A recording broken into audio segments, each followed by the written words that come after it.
अष्टावक्र गीता श्लोक संख्या 11। मुक्ताभिमानी मुक्तो हि बद्धो बद्धभिमान्यमपि किंवदन्तिं ये सत्ययं या मति सा गतिर्भवेत्। मुक्त अभिमानी, जिसको मुक्ति का अभिमान है उसको कहते हैं मुक्त अभिमानी। आज क्योंकि ही मतलब क्योंकि, और बद्धो अभिमानी, जिसको बंधन में अभिमान है वो बंधन में ही है।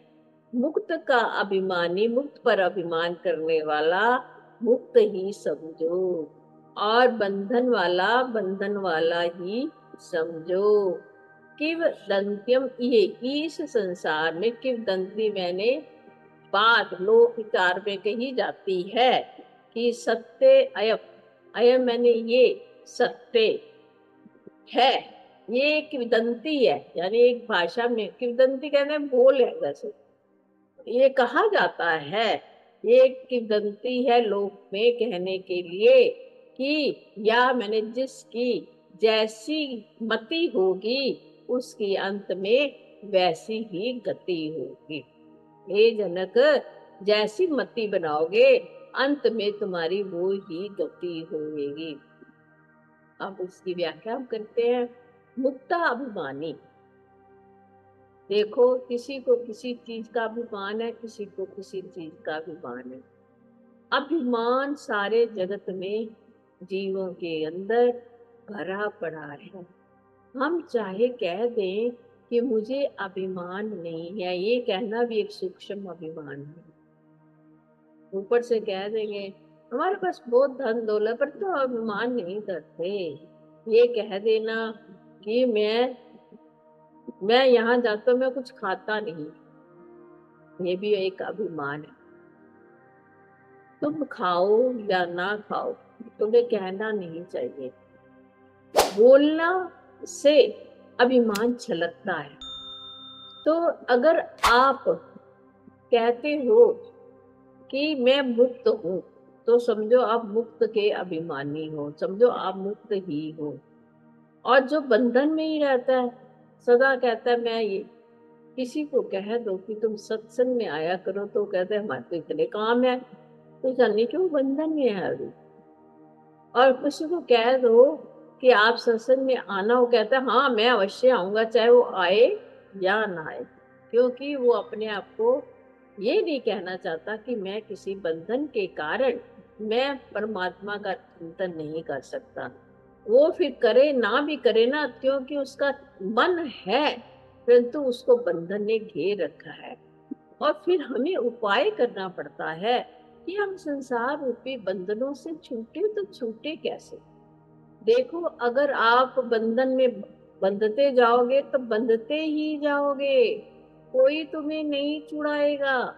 आप जानते एक बंदर था रस्सी के ऊपर ऐसे अपने पैरों को जकड़ कर बैठा हुआ है, और आपको पता मटके में बंदर ने हाथ डाले, मटके का मुख छोटा था और उसने चना खाने के लिए लालच किया और हाथ डाले, और हाथ को छुड़ाना चाहता है परंतु हाथ छूटता नहीं है, क्योंकि उसने चने मुट्ठी में बंद कर रखे हैं। उसको है कि जैसे मैं निकलूंगा तो मेरी दोनों मुट्ठियों में चने हैं, तो निकलूं कैसे।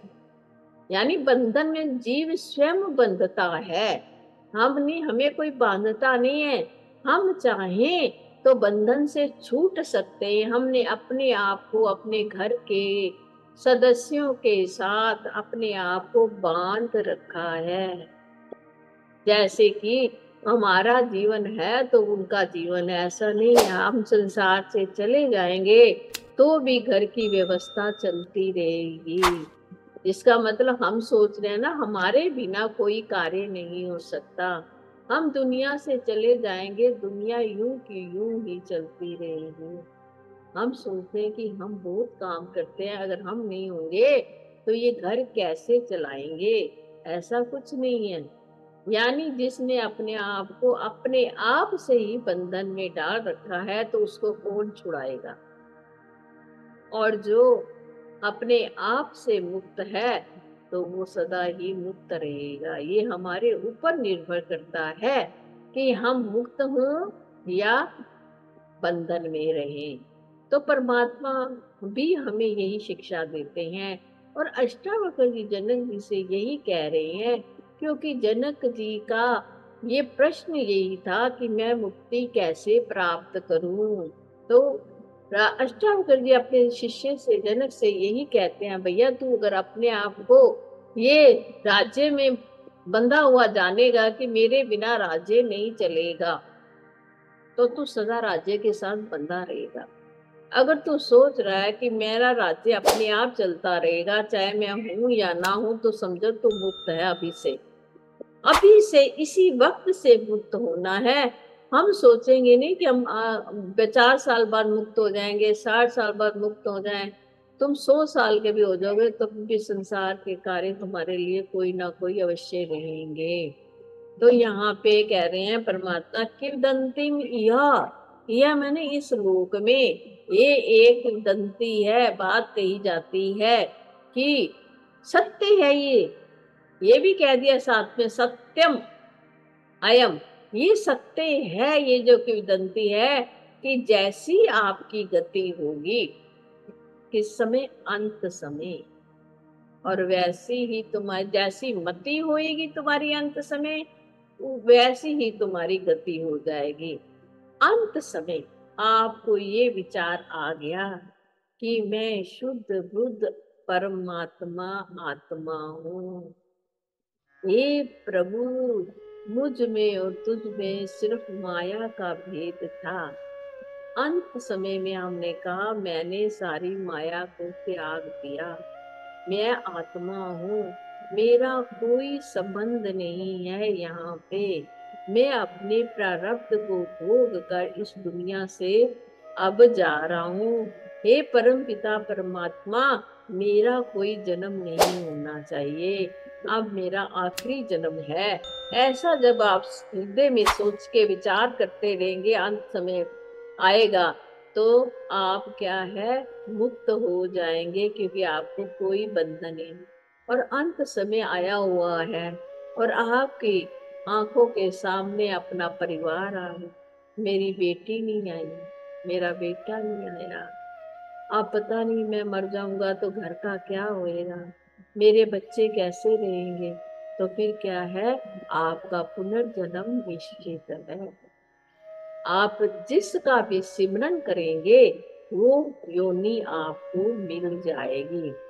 गीता के 8वें अध्याय में श्री कृष्ण ने भी यही कहा है, यम यम समन मुक्त्वा क्लेवरम, जैसे जैसे जीव सिमरन करता हुआ क्लेवर होता है, ये शरीर को त्यागता है, तम तम वेति कौन्तेया, मैं उसको, हे कुंती के पुत्र अर्जुन, मैं उसको उसी योनि में डाल देता हूँ।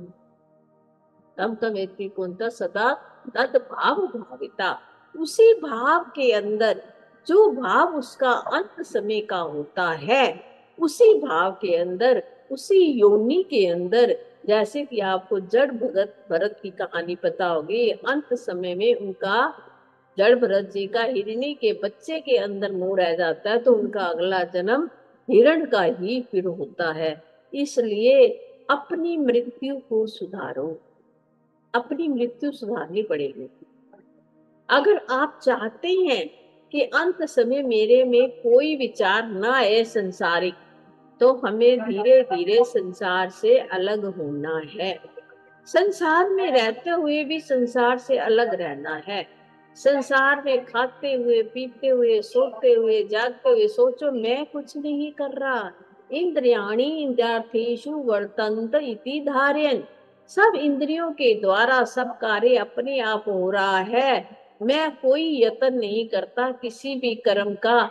जो कर्म मेरे सामने प्रारब्ध के अनुसार आ जाता है, सिर्फ मैं उसको ही करता हूँ और मैं कुछ नहीं करता हूँ। तो समझो, और हर समय ये को, हे प्रभु जो कुछ किया तूने किया, मैंने कुछ नहीं किया।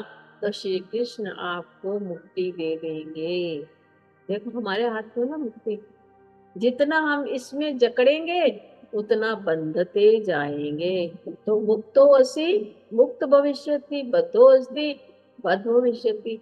जो मुक्ति को अभी से चाह रहा है, हर काम में सोचता है मैं कर सकता हूँ, मैं कोई बंधन में नहीं हूँ, मुझे किसी का बंधन नहीं है। किसी ने कोई कार्य, हाँ हाँ मैं कर दूंगा, क्योंकि मुझे कोई बंधन नहीं है कि मुझे किसी से पूछना पड़ेगा। तो समझो आप मुक्त हो, आप अपने विचारों से मुक्त हो, अपने कार्य से मुक्त हो, अपने कर्म से मुक्त हो। तो हमें क्या करना है, अपनी सारी जितनी भी एनर्जी है उस परमात्मा के सोच में, ज्ञान में, ये इसी के साथ हरि ओम।